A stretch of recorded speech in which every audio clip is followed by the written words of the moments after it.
जब हम बात कर रहे हैं हियरिंग प्रॉब्लम की, तो बहुत सारे पेशेंट ऐसे होते होंगे कि पहले से उनको सुनने की पावर नहीं होगी, और जब ट्रीटमेंट होती है, इम्प्लांटेशन होती है, तो वो सुन सकते हैं।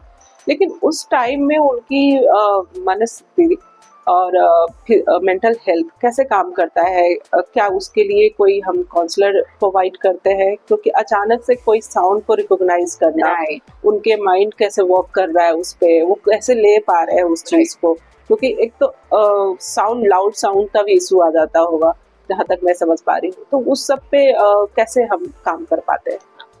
तो देखिए, जैसे आपने कहा कि ये बच्चा पहले नहीं सुन रहा है और अब इम्प्लांट सर्जरी के बाद ये बच्चा अचानक से सुनने लग जाता है। तो ये इस बच्चे का जो नहीं सुनने से सुनने तक का जो सफर है, ये कोई एक दिन का सफर नहीं है, ये एक प्रोसेस है। ये प्रोसेस तब शुरू होता है जब हम पहले आइडेंटिफाई करते हैं कि इस बच्चे को सुनाई नहीं आ रहा है। जब इस बच्चे को सुनाई नहीं आ रहा है तो हम इस बच्चे के कुछ बिहेवियरल टेस्ट करके देखते हैं कि अगर इस बच्चे को सुनाई नहीं आ रहा है तो ये अपने बाकी स्किल्स को कैसे यूज कर रहा है। कि अगर ये नहीं सुन रहा है पर अगर इसे यही चीज किसी और को बताना है तो ये बच्चा किस तरीके से दूसरे को बताएगा, इस चीज का एक अभ्यास होता है। ये अभ्यास हमारे speech therapist, audiologist and speech therapist जो इसमें स्पेशलिस्ट होते हैं, जो इसमें रुचि रखते हैं, वो करते हैं।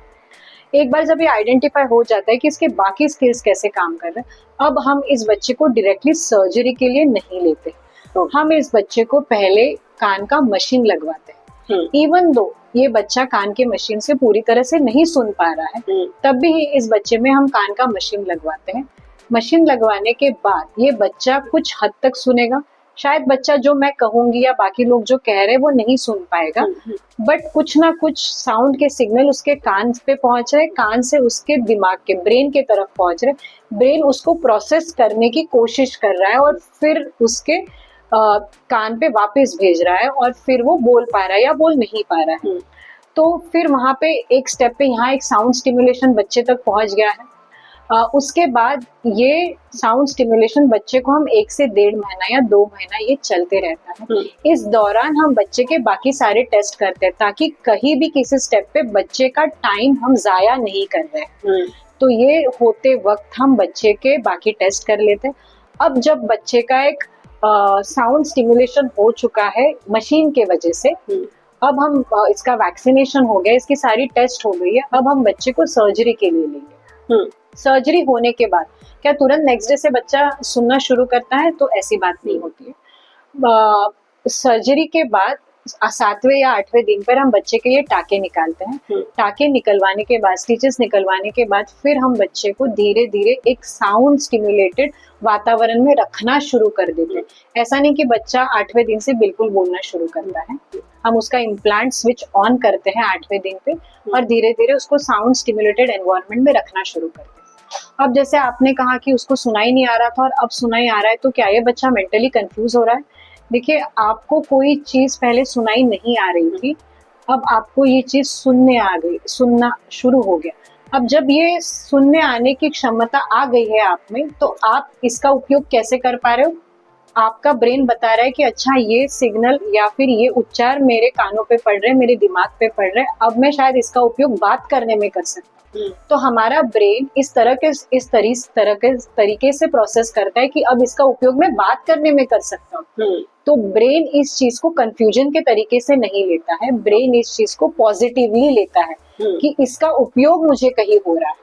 तो जैसे अगर छोटा से छोटा बच्चा होगा 6 महीने का, जिसमें कोई समझ नहीं, अगर इस 6 महीने के बच्चों में हमने ये इम्प्लांट सर्जरी कर दी और उसके कान पे एक मशीन लगा दिया, तो ये बच्चा कभी भी वो मशीन निकाल के फेंकेगा नहीं, क्योंकि अब पहले उसे कुछ सुनाई नहीं आ रहा था, पहले वो सिर्फ लोगों के हाव भाव देख रहा था। अब उसकी जिंदगी कहीं ना कहीं आसान हो गई है, क्योंकि ये उसका दिमाग उसे बता रहा है कि अब तुम्हें ये सिग्नल तुम तक पहुंच रहे, और अब तुम शायद जैसे साउंड सिग्नल तुम पर पहुंच रहे, वो साउंड सिग्नल तुम खुद भी प्रोड्यूस कर सकते हो। तो ये दिमाग उसको सिखाना शुरू कर देता है। तो ये जब होने लग जाता है तो धीरे धीरे मेंटल कंफ्यूजन बच्चे को नहीं होता है। बट ये सर्जरी के बाद भी 1 से 1.5 साल तक बच्चे का काउंसलिंग शुरू रहता है, in form of speech therapy, in form of behavioural therapy, ताकि बच्चे को ये बताया जाता है कि अब तुम्हें ये साउंड आ रहा है, अब तुम्हें कैसे बात करनी है। तो ये धीरे धीरे बच्चे को सिखाया जाता है। तो इसलिए मैंने कहा कि ये कोई एक दिन की प्रक्रिया नहीं है, ये एक उस बच्चे का सफर होता है।